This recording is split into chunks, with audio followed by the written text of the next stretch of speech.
Good day, we are Group 1, and our topic for today is understanding the heat balance ideal Rankine cycle.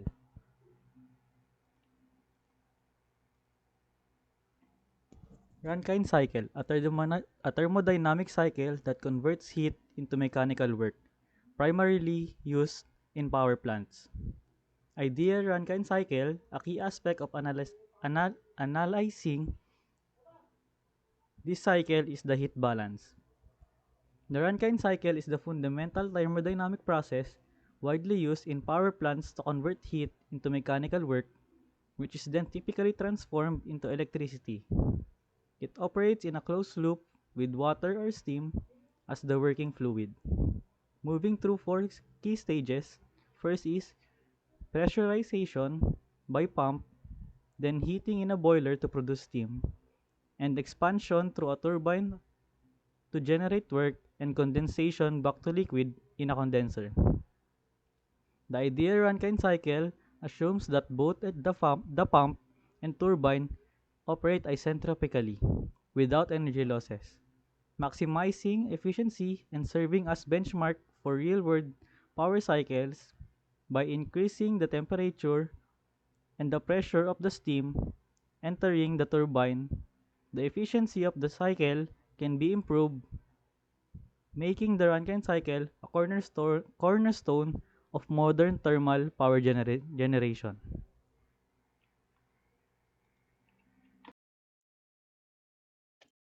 So, components of the ideal Rankine cycle. So, the ideal Rankine cycle has four main components, which are pump, boiler, turbine, and condenser. So, the pump, it increases the pressure of the working fluid. Then, the boiler, which is heats the high pressure fluid into the steam. And the turbine, it is where steam expands and it produces work, which is the power output. And lastly is the condenser. It is the condenser cools the steam back into liquid water.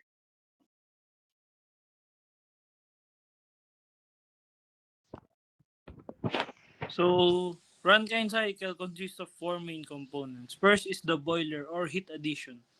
The boiler is where heat is supplied to the working fluid, typically water. So, a boiler is a closed vessel that heats fluid, typically water, to produce steam or hot water.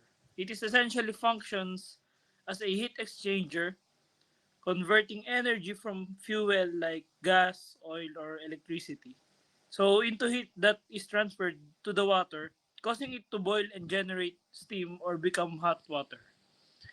Next is the turbine or work output. So during expansion, the steam does work on the turbine blades, which converts thermal energy into mechanical energy. So a turbine is a rotary mechanical device that extracts energy from a fluid flow like water, steam, or gas, converts it into useful work, usually rotational mechanical energy. So this energy then can be used for tasks like generating electricity or power engines. Next slide, please. So the third one is the condenser or the heat rejection. So after passing through the turbine, the steam enters the condenser. So a condenser is a device that cools and condenses gas or vapor into a liquid. It is a heat exchanger that transfers heat from a fluid like refrigerant in air conditioning. So to another medium, typically air or water, causing the fluid to change from a gas to a liquid state. So this process releases heat which is then dissipated by the cooling medium. Last is the pump or work input. The condensate from the condenser is pumped back into the boiler. So a pump is a mechanical device that moves fluids, liquids, or gas from one place to another. They can be used to raise or transfer or compress fluids or to attenuate gas. Pump use various mechanisms such as impellers or pistons to apply pressure or suction and move the fluid. Next slide, please.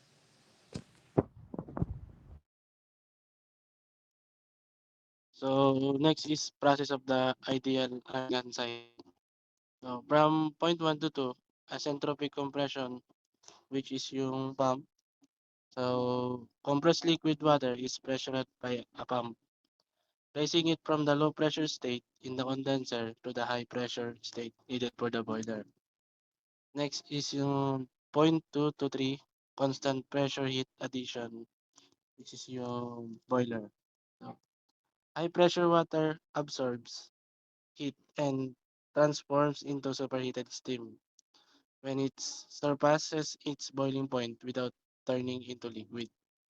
So next is point 3 to point 4, isentropic expansion, which is just a turbine. So superheated steam enters to enters the turbine and expands. So converting its thermal energy into mechanical work. So next is point 4 to point 1. Steam loses heat to the cooling medium and condenses into a liquid form. So yun. Next.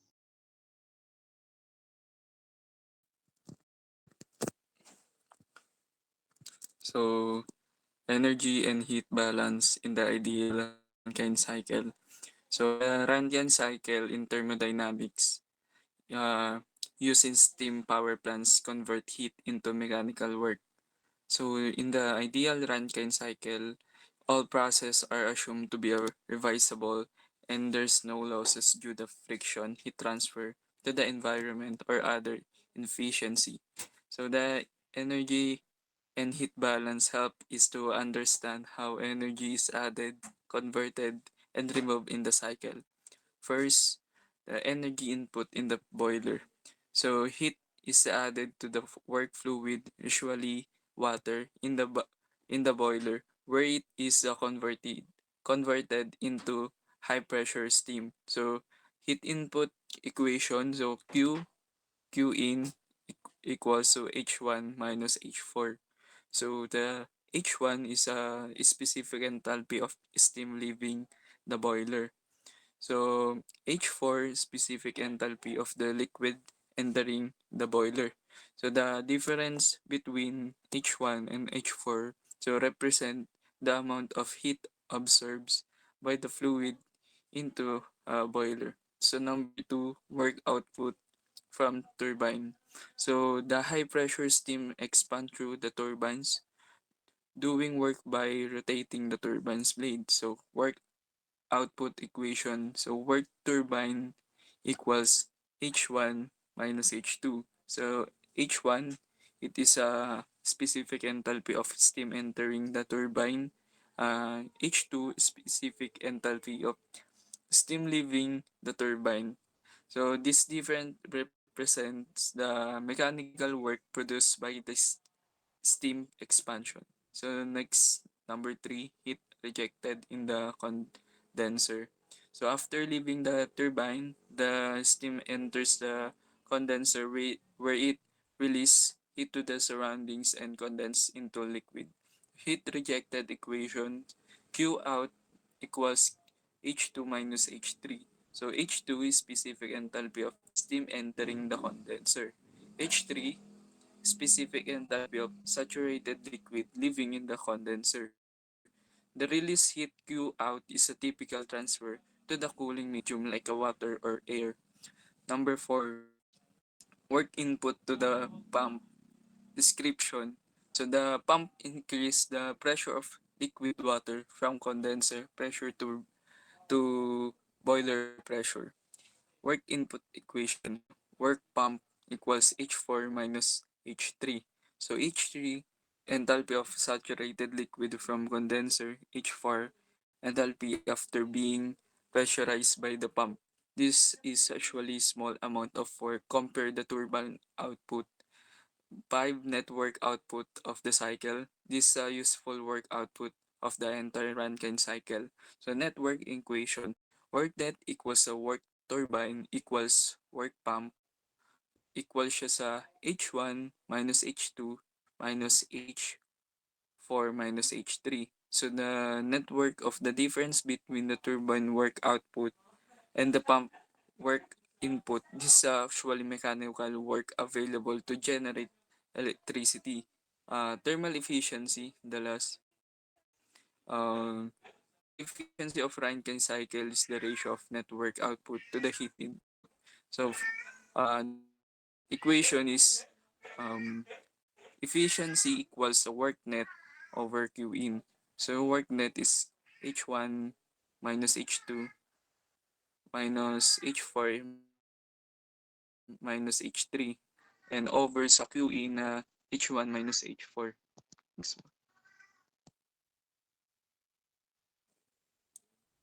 Next, pre. So, heat balance representation. So, the heat involves quantity, the heat input, output, and conversion in each component. So, sa first boiler, so dun yung heat input, Q in, energy added to working fluid to raise enthalpy. Number two is turbine, work output. So, work ng turbine, conversion of thermal energy to mechanical work. 3. Condenser, rejection, heat rejection. Q out yun. So, energy release to condense the steam. And the last, number 4, pump, work input. So, work pump, energy required to raise pressure of condensate.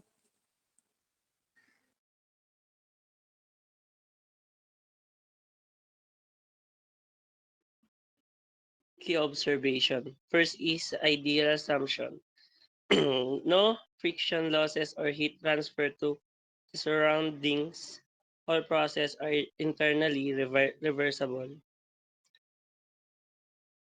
Ideal assumption is the cycle assume no energy loss and all processes are perfectly reversible used to simplify analysis. Next is efficiency factors. Efficiency depends on the temperature and pressure ranges. Higher boiler pressures and temperatures improve efficiency by increasing and decreasing Q out. Efficiency increases with higher boiler pressure and temperature, which raises the heat input and lower the heat rejection. Next is condensation and pumping. Condensation is essential for recycling the working fluid. Pump work is relatively small compared to turbine work.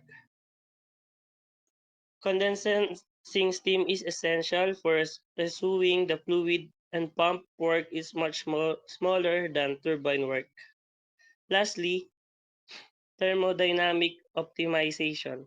Preheating the feedwater or using regenerative Rankine cycle improves overall efficiency. Using feedwater preheating or regenerative processes like regenerative Rankine cycle enhance overall efficiency. Next.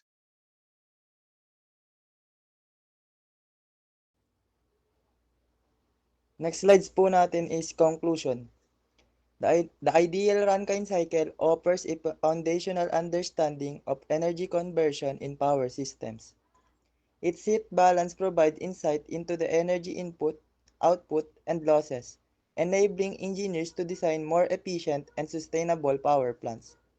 By analyzing the components and processes in detail, we appreciate how this cycle efficiently utilizes heat to produce work, underlining its importance in energy production. It only says po na the Rankine cycle help us understand how power plants turn heat into electricity. It shows how energy is used, lost, and saved during the process. By learning how the cycle works, engineers can make power plants that are better and use less energy. This cycle is important because it helps us produce energy more efficiently. Doon lang po. Thank you.